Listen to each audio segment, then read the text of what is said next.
Hi, I'm here to answer another frequently asked question, which is, can my relationship survive my children?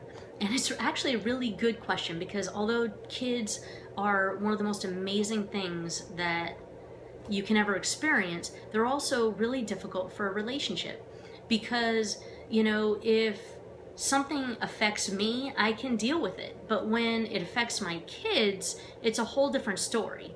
If somebody were to treat me wrong, I can kind of deal with that. But if they treat my kids wrong, that's like a whole nother story, like I said. So when it's your spouse and you're having difficulty in agreement over how much screen time your kids should get, how much sugar your kids should get, what time they should eat dinner, when they should do their homework, this provides more conflict for couples than you could imagine. And so the first step really is for you guys to get connected, because the more connected you guys are, the more willing you are to stay united in front of your kids. And then have these conversations when the kids are asleep in a civil way, so you're not waking up the kids.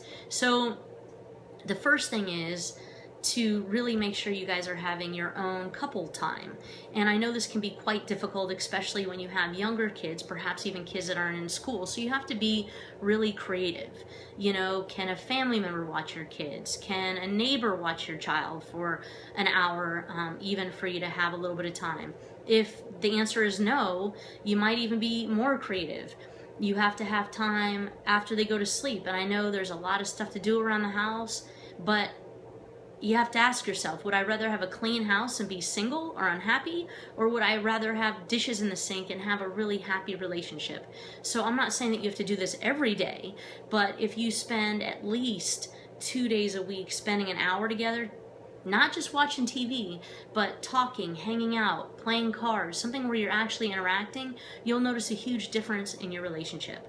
And so you can check on my website for the 30-day challenge. That might give you some ideas on how to have a connection. When me and my spouse had younger kids, my kids now are 8 and 11, we used to go to the gym and put them in the childcare at the gym. And sometimes we would just walk on a treadmill next to each other for 45 minutes to have some time to talk.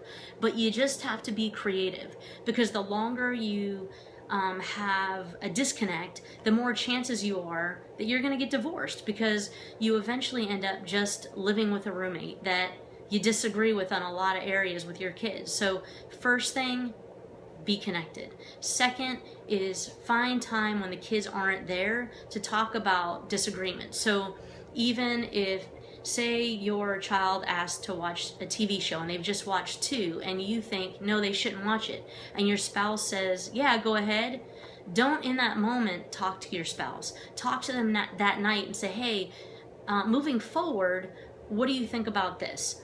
Because you want your kids to see that you have a united front, and also that they can't be responsible for splitting you guys, because if they know that they can split you, they have so much power, and you don't need your kids to have power over your relationship. So I hope those little tips help. If you need more help, feel free to give me a call, or look on other blogs on my website, because I do give other bits of information there. All right, I hope you have a good day.